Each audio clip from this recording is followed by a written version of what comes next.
ఈ ప్రెస్ మీట్కి వచ్చిన అందరికి వేదిక మీద ఉన్న వాళ్ళకు ప్రెస్ మిత్రులందరికీ దండాలు.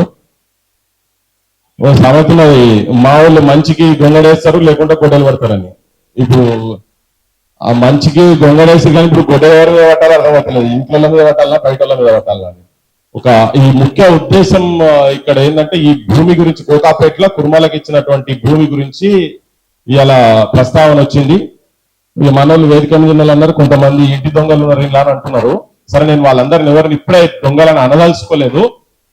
ఇది ఏంటంటే ఇంటి సమస్య బదాట్లో పడబోతున్నది కానీ దీని వెనుక ఉద్దేశం దాని గురించి అని చెప్పి. కానీ భవిష్యత్తులో ఇది ఆపకపోతే మాత్రం తీవ్రంగానే నేను కూడా చాలా తీవ్రంగానే మాట్లాడాల్సి వస్తుంది. బరాబర్ మాట్లాడతా.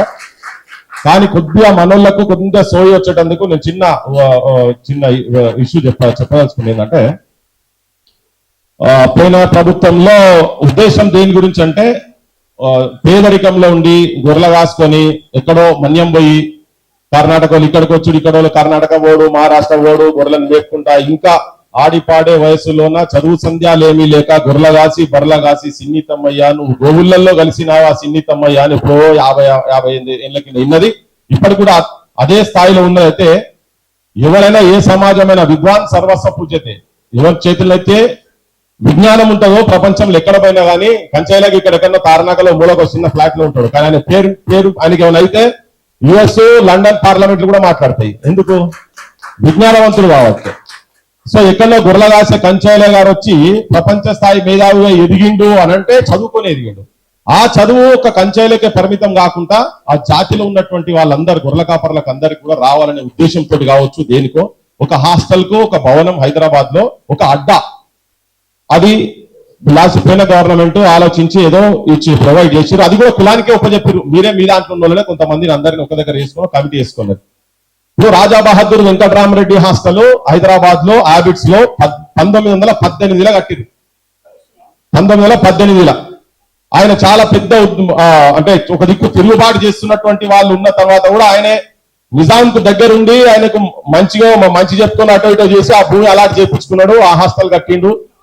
1933లో గర్ల్స్ హాస్టల్ కట్టిండ్రు. బాయ్స్ హాస్టల్ కట్టుకున్నారు. ఇప్పుడు అక్కడికి వెళ్ళి మామూలు అదొక అడ్డా అయిపోయింది. ఒక విజ్ఞాన కేంద్రం చదువుకుంటేందుకు ఏ మూలకలు ఉన్నా కానీ ఆ కులంకి వెళ్ళి సంబంధించినటువంటి వాళ్ళు ఉన్నా లేకున్నా అదొక అడ్డా తయారు చేసి అక్కడ చాలా మంది యూజీసీ చైర్మన్ల కాడికెళ్ళి అయిన వాళ్ళు కూడా రామరెడ్డి కూడా అక్కడికి వెళ్ళి చదివిన వాళ్ళే. ఆఖరికి పి నరసింహరావు కూడా కొంతకాలం అక్కడ ఉన్నాడు. చెన్నారెడ్డి లాంటి వాళ్ళు కావచ్చు. ఆ లోకాయుక్త చైర్మన్లు అయినటువంటి వాళ్ళు కూడా అక్కడ చదువుకొని పోయిన వాళ్ళే చాలా మంది ఉన్నారు. అదొక అడ్డాగా తయారు చేసి పెట్టిండ్రు. దాంతో కూడా మొత్తం ఆ కులానికి సంబంధించినటువంటి వాళ్ళు మారుమూల క్షేత్రాల్లో ఉన్నటువంటి వాళ్ళు కూడా ఒక కాంటాక్ట్ ఎస్టాబ్లిష్ అయింది వాళ్ళకు.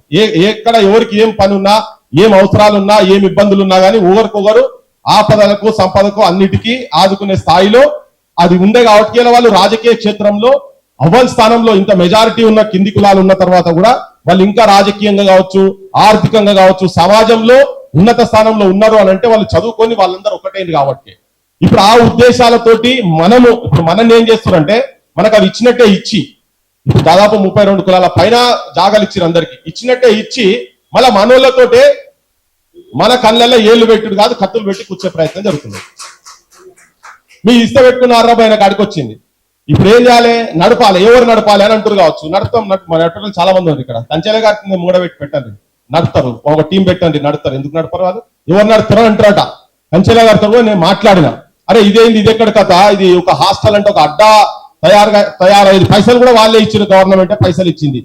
ఇప్పుడు మీరు అందరు తిడుతున్నారు, వీళ్ళని తిడుతున్నారు. కానీ నేనేమనుకుంటున్నా అంటే ఇది ముఖ్యమంత్రి దగ్గర నుంచి ఒక పెద్ద కుట్ర జరుగుతున్నది. కురుమోలు ఎవరు చదువుకోవద్దనే పెద్ద కుట్ర జరుగుతా ఉన్నదని నేను అంటున్నా. బరాబర్ చెప్తున్నా.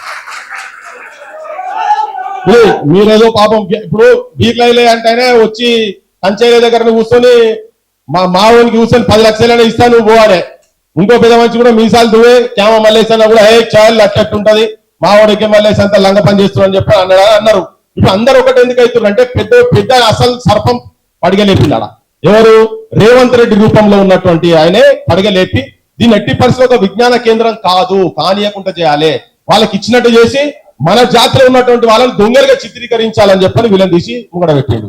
ఈ బూరుగులో పిట్టలు పట్టేటోడు షికారు గారు ఉంటాడు కదా, వాడు ఫస్ట్ ఏం చేస్తున్నాడు అంటే ఓ చిన్న పిట్టలను మనోళ్ళనే తీసి ఒక వల వేసి అని లేచి విత్తులు వేసి పెడితే దాంట్లో మేస్తా ఉంటది. ఇది కీస్ కీస్ కీస్ కీస్ అని ఉడితే మనోళ్ళందరూ పోయి ఆ పక్షులందరూ వచ్చి అవన్నీ మేస్తేవాడా మేయంగా దాన్ని పక్కకు పట్టుకుంటాడు, దాన్ని పక్కకు పెట్టుకుంటే మిగతాన్ని తీసి కోసుకుంటాడు. ఇప్పుడు వాళ్ళు బీర్లే కావచ్చు, ఎగ్గ మల్లేసే కావచ్చు, మా క్యామ మల్లేసి అన్న ఒక పాత్ర పోషిస్తున్నారు. ఏనాడన్నా పోయన్నాడు ఏం చేస్తాడు, వాటి కూడా కోసుకొని తింటాడు.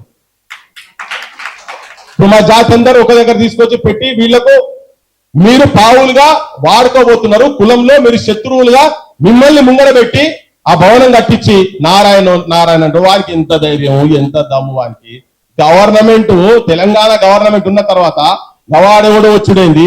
ఆ సింధూరా మంచి పేరు పెట్టుకున్నది సింధూరం అని చెప్పని ఇప్పుడు సింధూరాల పేరు పెట్టి ఇక్కడ మా వాళ్ళందరి సింధూరాలు పోయి కథకాడికి తీసుకొస్తున్నది. అయితే నేను మొత్తం కుర్మ సంఘము, కుర్మ జనానికి, కుర్మ యువత అందరికీ నేను విజ్ఞప్తి చేసేది ఏంటంటే, మీరందరూ ఈ మనోళ్ళు ప్రభుత్వాల చేతిలో బూరుగు పిట్టలు కాకుండా ఉండాలని దయచేసి వాళ్ళని పోయి మొదలు వాళ్ళతో మాట్లాడాలి. మా రవి చెప్తాడు, రవి వచ్చి ఆడే పాపం ఆ డప్పులు కొట్టుకుంటే డోలకు బండి పట్టుకొని వచ్చారు. వీరికి పుసుకునే ఎవరికో జ్వరం వస్తుందో ఏమో అవుతుంది, లేకపోతే పూట ఉండాలి, ఉండాలి వీళ్ళు ధనవంతు ఉండాలా లేదా? నారాయణకి ఇచ్చినాక యాడిపోతారు. బీమార్ వచ్చే, రోగం వచ్చే, ఏదో ఒకటి ఆపదికి సంపత్తికి ఒకటి ఇచ్చిపోయిన ఏదో ఇచ్చిపోయిండు, దాన్ని కాపాడుకోవాలా లేదా? కాపాడుకోవాల్సిన బాధ్యత ఈ కుర్మ జాతిలో ఉన్నటువంటి యువతరం మీద ముఖ్యంగా ఉన్నదని చెప్తున్నా. నేను యూనివర్సిటీలు కదలండి, పోన్రి. ప్రాథమికంగా చెప్తున్నావు, 2 రోజులు 3 రోజులు మీరు పోన్రి, వాళ్ళ ఇళ్ళ కాడు పోని. కంచేలే సార్ సరిపోతున్నాడు వాళ్ళకు. ఎందుకంటే ప్రపంచంలో మేధావి కావచ్చు, ఆయనకేమైనా పార్లమెంట్లు, వేరే దేశాల పార్లమెంట్లు మాట్లాడితే కావచ్చు, కానీ మన దగ్గర ఉన్నటువంటి ఈ ఆధిపత్యం చేస్తున్నటువంటి మా రేవంత్ రెడ్డికి మాత్రం ఆయన అంటే విలువ లేదు. రాహుల్ గాంధీ చుట్టూ కూడా తిరిగింది. మరి రాహుల్ గాంధీ లెటర్లు అయితే రాసిండు, ముఖ్యమంత్రి కూడా రాసిండు కదా, కంచేలే గారు కూడా సపోర్ట్ చేసిండు కదా. మాట్లాడితే అమారే కంచేలయాజీ అని మాట్లాడతాడు ఆయన రాహుల్ గాంధీ.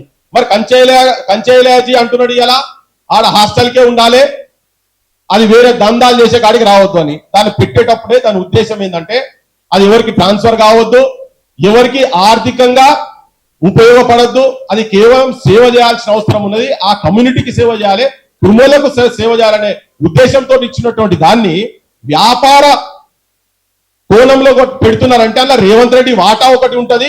వాటా కన్నా ఎక్కువ ఏంటంటే ఈ కులాలు మళ్ళొకరు కంచాయిలే కావద్దు కులంలా అనేది ఆయనకున్నటువంటి కుట్ర, లోపడున్నటువంటి కుట్ర ఇది. ఇప్పుడు నేను బడాబడని చెప్పి క్యామ మలేసాను, ఎగ మలేసానో, లేకపోతే మా బీర్లలో చిటికలేసి నేను తిట్టదలుచుకోలే, ఇప్పుడే నేను అనదలుచుకోలే.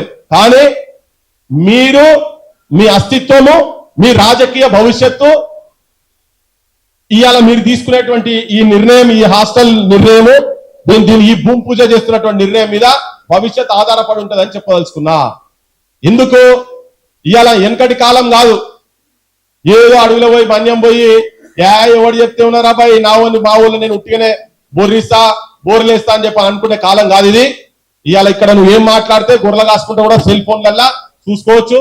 అమెరికాలో ఉన్నోళ్ళు కావచ్చు, యూకేలో ఉన్నటోళ్ళు కావచ్చు, ఆఫ్రికన్ అడవిలో, అమెజాన్ అడవిలో ఉన్నోళ్ళు కూడా ఈ సెల్ ఫోన్ లో తెలంగాణలో ఏమవుతుందని చూస్తారు.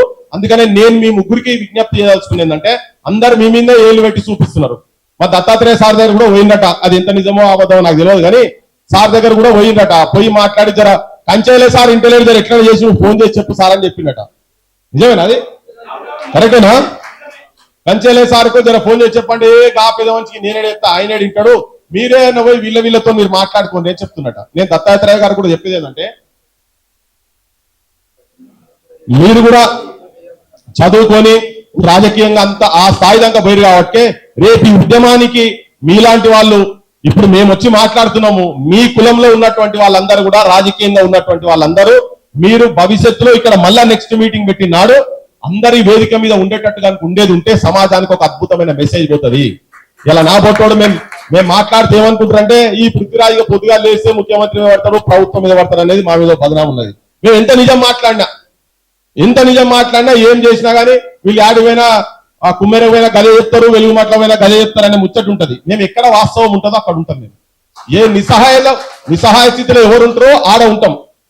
ఇవాళ మాదే సమస్య, మా కుటుంబంలోదే సమస్య కరెక్టే, కానీ సమాజం కూడా ఈ సమస్య అదే అయినా కానీ రేపు మా కులంలో కూడా రావచ్చు, ఇంకో కులంలో కూడా రావచ్చు. ఇది చూపించుకొని వాళ్ళ కులంలో చేయలేదా? ముదిరాజు ఆల్రెడీ కొంచెం ఆ లైన్ లో ఉన్నారని తెలిసింది. అది ఎంతవరకు వాస్తవం నాకు ఎరకలే, కానీ ఉన్నది తెలిసింది. ఉద్దేశాలు ఒక తీరు ఉంటే ఇవన్నీ మరి భూములు ఇచ్చినట్టే ఇచ్చుడు, మళ్ళీ వీళ్ళే ఫంక్షనాలు పెట్టుకుంటారు, పొద్దుగా దావతులు చేసుకుంటారు, పైసలు వస్తాయి, ఈ పైసలు ఎక్కడ పోతాయో తెలియదు. ఇవన్నీ కాదు, ఈ పైసలు గీసల ఉద్దేశం కాదు. మిమ్మల్ని కూడా ఎవరు అడగలే కదా. గవర్నమెంటే పైసలు ఇచ్చి హాస్టల్ ఆడ కాకపోతే ఒక రీసెర్చ్ సెంటర్ పెట్టండి. ఎందుకు గొల్లోళ్ళు విజ్ఞానవంతులు ఎందుకు కాగలిగిరు? ఎందుకు ఇవాళ అనుకోకుండా అంటే అనుకోకుండా గొర్రెల కాపర్లు చేసిన దగ్గర ఎందుకు నాగరిక వ్యవస్థ అక్కడ ఎందుకు వచ్చింది? ఇట్లా రీసెర్చ్లు చేయండి రేపు పొద్దుగాల.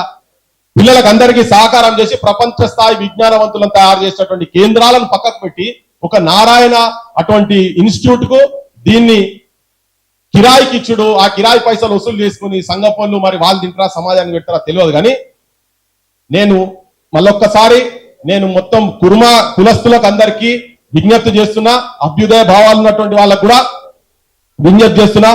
మొట్టమొదటి ఒకసారి ఒక డైలాగ్ మళ్ళొకసారి ఇప్పటిదాకా కంచేలే గారు చెప్తే కంచేలే ఏమడి కులం ఉన్నదా పాడు ఉన్నదా ఏమున్నతి గినతను ఏమైతే అనుకోవచ్చు, గవర్నమెంట్ అట్లే అనుకోవచ్చు, వీళ్ళు కొంతమంది ఎమ్మెల్యేలు అట్లే అనుకోవచ్చు. పొన్నం ప్రభాకర్ తో కూడా చెప్పిండట, మీరు మాత్రం ఇది మీరు అట్లనే ప్రొసీడ్ అయ్యి అది విజ్ఞాన కేంద్రం కాకుండా హాస్టల్ కాకుండా కనుక ఉండేది ఉంటే నేనే తిరగబడతా అని చెప్పి కూడా చెప్పిందట.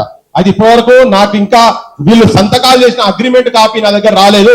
ఒకవేళ వస్తే నేను కోర్టుకి వేస్తా అంటున్నాను. కోర్టు ఆయన పేరు మీద కంచేల గారి పేరు మీదే కేసు వేస్తా అని చెప్పని ఆయన అడుగున్నాడు. సో అంటే తన తపన తాపత్రయము కుర్మోళ్ళందరూ కూడా సమాజం కూడా అందరూ ఆలోచన చేయాలి. ఆ పెద్ద మనిషి తపన తాపత్రయం చదువుకున్నటువంటి విలువ ఏంటిది అనేది రెడ్డి హాస్టళ్లు పెట్టి, వైశ్య హాస్టళ్లు పెట్టి, వెలుమ హాస్టళ్లు పెట్టి వాళ్ళు ఎట్లయితే పైకి వచ్చిర్రో అట్లనే ఈ జాతులలో ఇవి లేకుండా సౌకర్యాలు లేకుండా వాళ్ళు పడ్డ ఇబ్బందులు నీ జాతి పడొద్దని చెప్పని ఆయనే తెగించి కొట్లాడుతున్నాడు కదా. తన సైడ్కి వెళ్ళి ఈ కొట్లాడ అందరి తరఫుకెళ్ళి యువతరం కుర్మోళ్ళు మొత్తం అందరు బయటికి వెళ్ళాలి. అవసరం అనుకుంటే వాళ్ళు వినకపోతే మేము అయినా కానీ మన జాతులను బలిస్తామని చెప్పని వీళ్ళు కనుక అనుకుంటే డోళ్లు పట్టుకొని బయటికి వెళ్ళి వాళ్ళ ఇళ్లలో చుట్టూ తిరగాల్సిన అవసరం ఉంటది. ఇది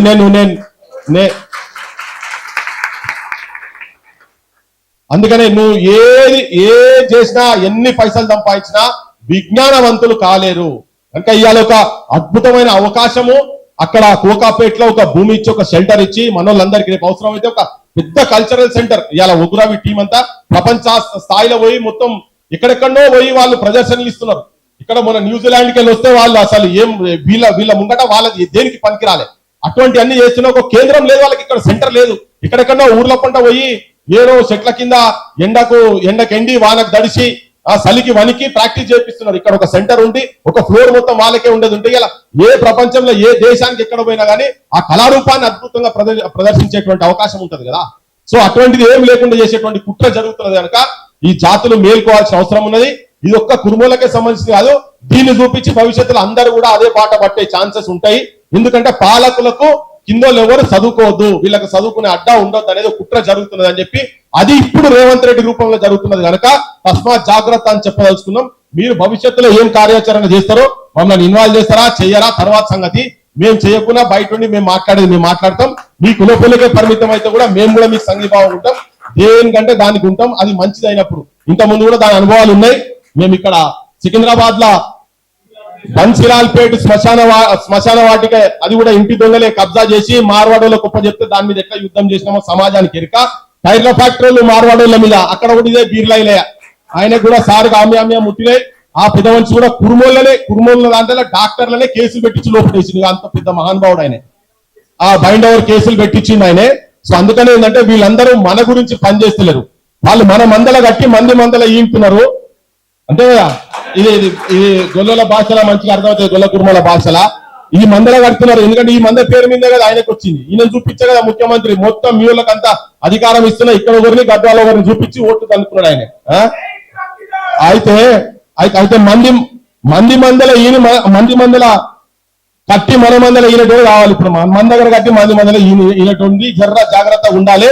బరాబర్ దీన్ని వదలకండి, ఈ సమస్యను వదలకండి. మళ్ళొక్కసారి చెప్తున్నా, ఈ ముగ్గురికి అందరు చూస్తున్నారు, మొత్తం కులమంతా మీ ఎంబడే ఉన్నదని ఇన్ని రోజుల నుంచి అనుకుంటున్నారేమో. ఈ సమస్యతో ఉండొచ్చు, కానీ ఈ సమస్యతోటి మీరు కులానికి దూరం అయ్యేటువంటి పరిస్థితులు మీరు తీసుకొచ్చుకోకండి అని చెప్పి మీకు ముగ్గురికి విజ్ఞప్తి చేస్తూ, సమాజం కూడా మీరు ఎక్కడెక్కడైతే కుర్మలు ఉన్నారో వీళ్ళను ప్రశ్నించాల్సిన అవసరం ఉన్నది. వాళ్ళని మార్చుకుందాం. అవి మన పిట్టలే కనుక మంది దాంట్లో మార్చుకుందాం. మార్చుకోలేనప్పుడు వాళ్ళు ఏం కోస్తారో పాలు కానీ మొదలు మనం కోసేటట్టు తయారు కావాలని విజ్ఞప్తి చేస్తున్నాం. Thank you.